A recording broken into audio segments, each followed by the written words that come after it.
Good morning students, welcome to my Hindi class. तो आज की इस क्लास में आप सभी का स्वागत है बच्चों। आज हम हिंदी क्लास में क्या सीखने जा रहे हैं? तो आज की इस क्लास में हम संयुक्त व्यंजनों के बारे में सीखने जा रहे हैं। आओ सीखें संयुक्त व्यंजन।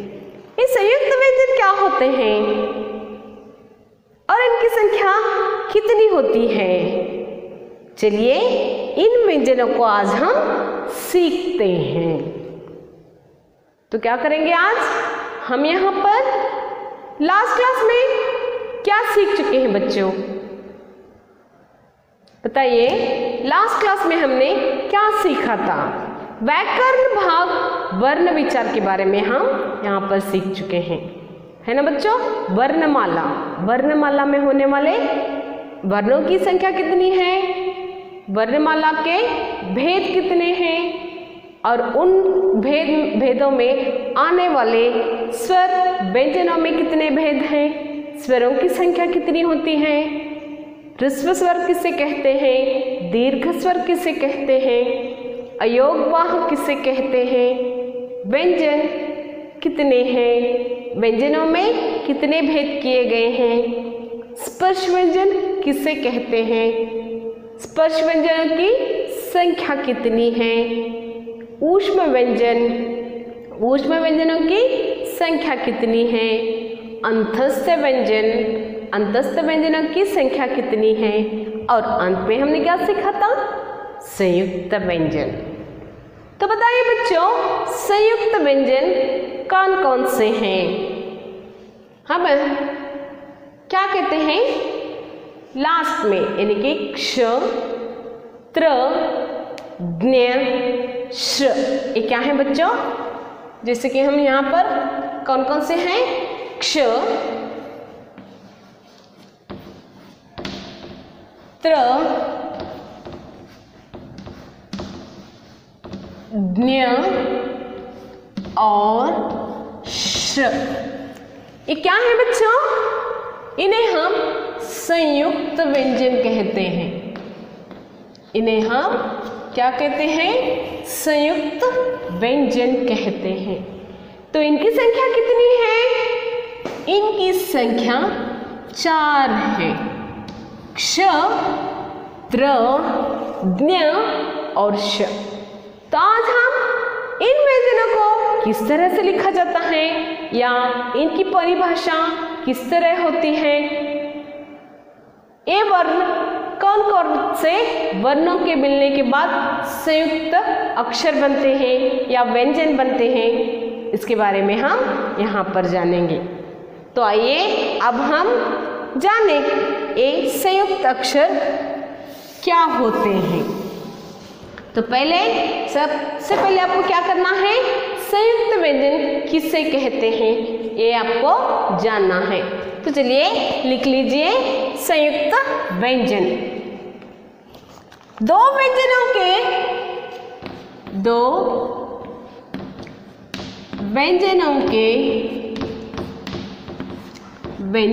के योग से बनने वाले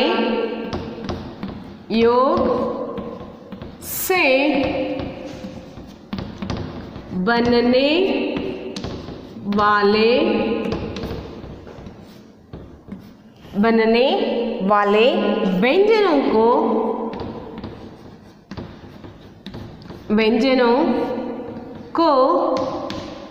क्या कहा जाता है? संयुक्त व्यंजन कहा जाता है।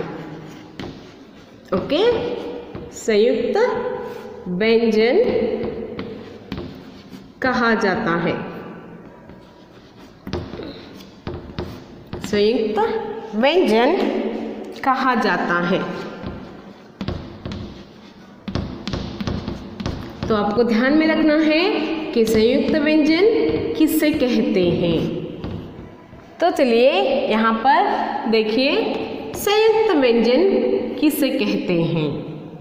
ओके, तो दो व्यंजनों के योग से, यानी कि दो व्यंजनों के मिलने से, योग से मीन्स मिलने से, दो व्यंजनों के मिलने से या योग से बनने वाले व्यंजनों को हम क्या कहते हैं?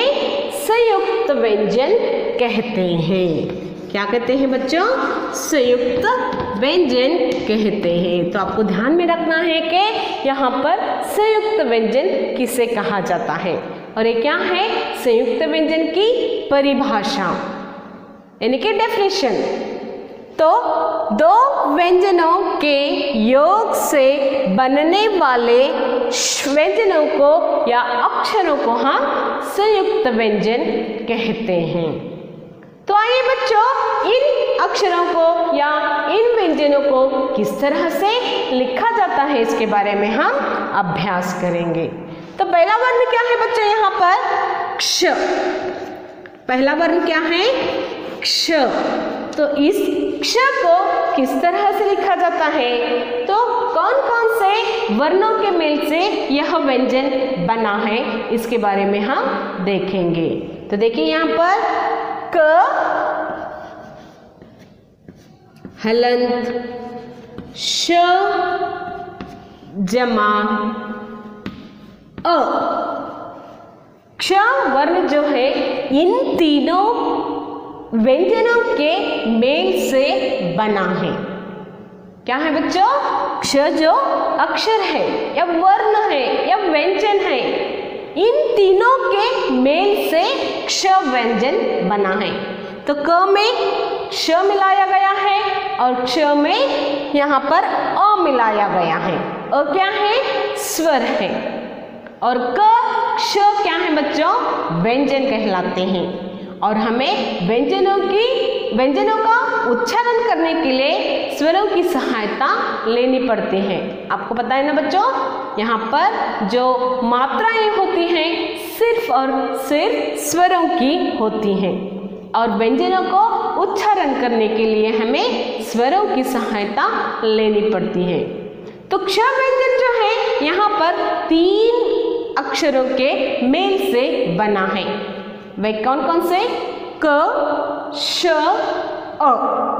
क हलंत जमा श हलंत जमा अ। तो इन तीनों के वर्णों के मेल से क्या बना है? क्ष वर्ण बना है।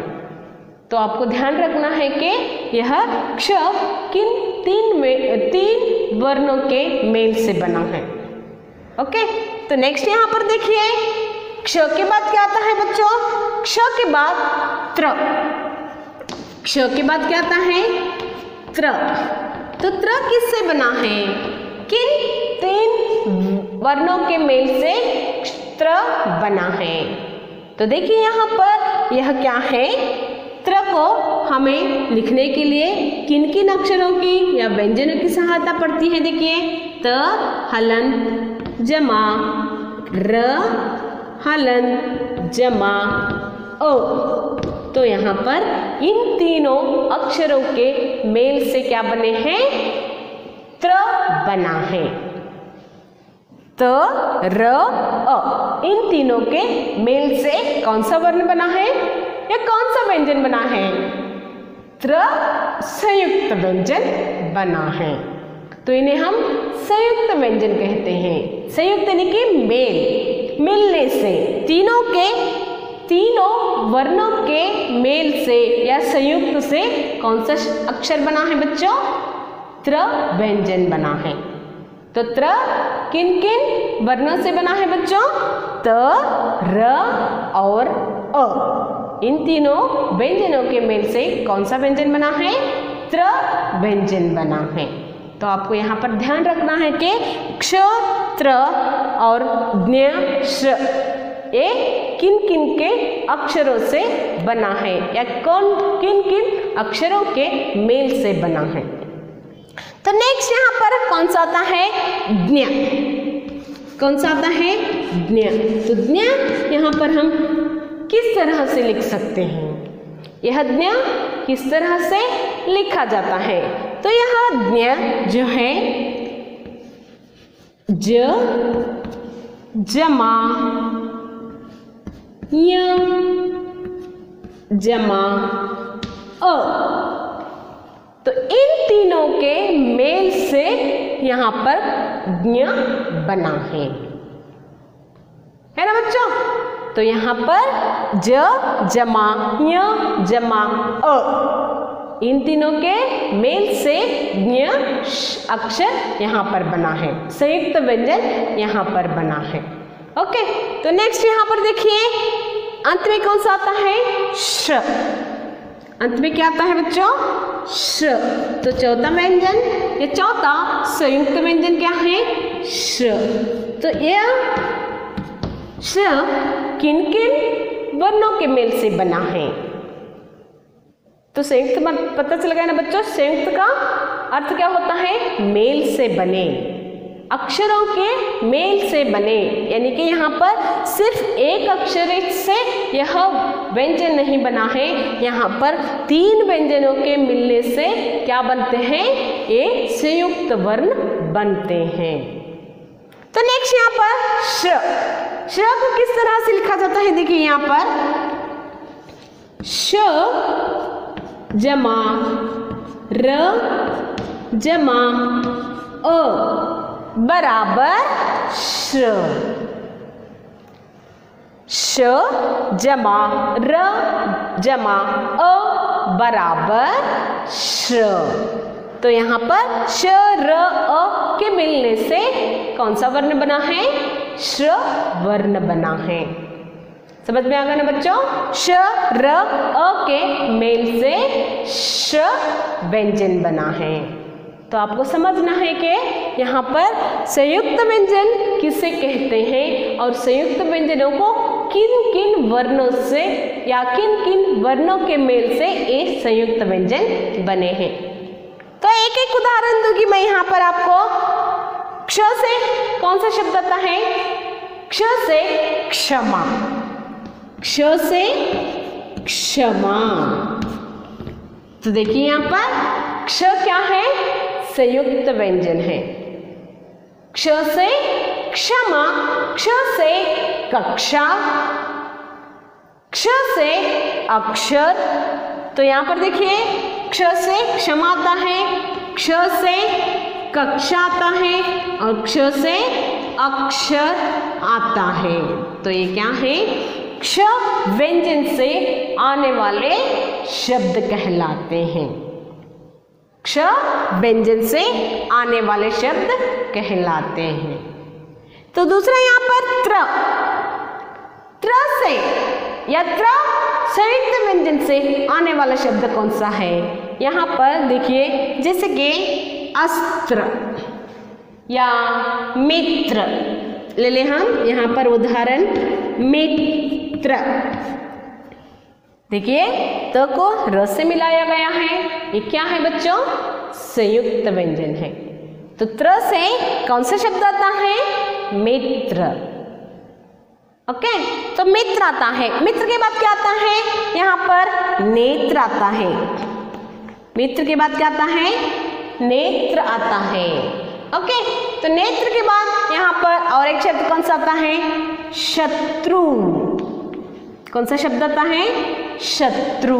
यानी कि त्र से मित्र, त्र से नेत्र और त्र से शत्रु। ये क्या है, त्र से यानी कि संयुक्त व्यंजन त्र से आने वाले शब्द कहलाते हैं। समझ में आ गया ना बच्चों। तो नेक्स्ट यहाँ पर कौन सा है, ज्ञ। ओके, क्ष त्र ज्ञ। तो ज्ञ से आने वाला शब्द कौन सा है, जैसे कि हम ज्ञान। क्या है, ज्ञान। ये क्या है, ज्ञान से आने वाला शब्द। ज्ञान यानी कि ये क्या है, यहाँ पर संयुक्त व्यंजन कहलाता है। ओके, नेक्स्ट ज्ञान यानी कि नॉलेज। अभी अभी मैंने यहाँ पर क्षमा, क्षमा यानी कि फॉरगिव या सॉरी कहते हैं, क्षमा मांगना किसी से। ओके, नेक्स्ट यहाँ पर कक्षा यानी कि क्लास, अक्षर यानी कि लेटर, मित्र यानी कि फ्रेंड और नेत्र यानी के चक्षु या आंख, फिर शत्रु एनिमी, ज्ञान यानी के नॉलेज और उसके बाद ज्ञानी, कौन सा शब्द आता है ज्ञानी। हाँ, इस तरह के जो शब्द यहाँ पर आते हैं, ये जो यहाँ न्य दिखाई दे रहा है ये संयुक्त व्यंजन के अंतर्गत आता है। ओके, नेक्स्ट उसके बाद यहाँ पर क्या आता है श्र।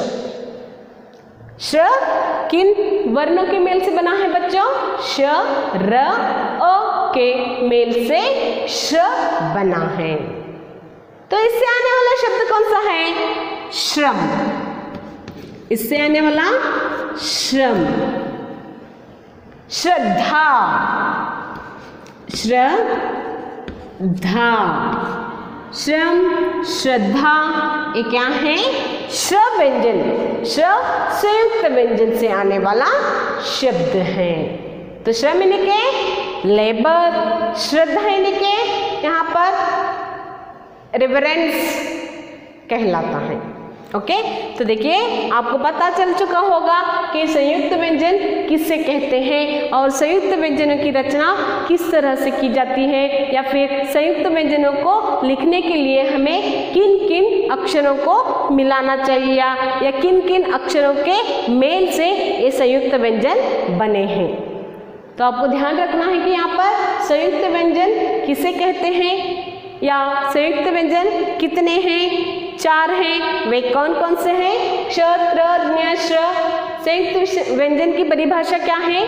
2 व्यंजनों के योग से बनने वाले व्यंजनों को संयुक्त व्यंजन कहते हैं। ओके, तो यहाँ पर क्ष किन किन व्यंजनों के मेल से बना है, त्र किन किन व्यंजनों के मेल से बना है, ज्ञ किन किन व्यंजनों के मेल से बना है और श किन किन व्यंजनों के मेल से बना है, आपको ध्यान में रखना है। और इनसे आने वाले शब्द कौन कौन से हैं ये भी आपको क्या करना है? ध्यान में रखना है। तो चलिए बच्चों, आज का यह संयुक्त व्यंजन ये क्या है बच्चों? ग्रामर भाग है, यानी कि व्याकरण। क्या है? व्याकरण भाग है। तो इसे क्या करना है? व्याकरण भाग में लिखना है। ओके, तो आपको समझ में आ चुका होगा कि संयुक्त व्यंजन किसे कहते हैं और संयुक्त व्यंजनों की संख्या कितनी है और संयुक्त व्यंजनों को किस तरह से लिखा जाता है। तो क्या करना है? ये संयुक्त व्यंजन व्याकरण भाग में आपको लिखना है और इनसे आने वाले यानी कि क्ष, त्र, ज्ञ, श्र से आने वाले 10 वर्ड्स आपको क्या करने हैं? लिखने हैं। कितने बच्चों? 10 वर्ड्स आपको लिखने हैं। ये आपके लिए गृह कार्य है। तो चलिए, आशा करती हूँ कि आज का यह क्लास आपकी समझ में आ चुका होगा बच्चों। तो नेक्स्ट क्लास में फिर मिलेंगे। Bye, take care.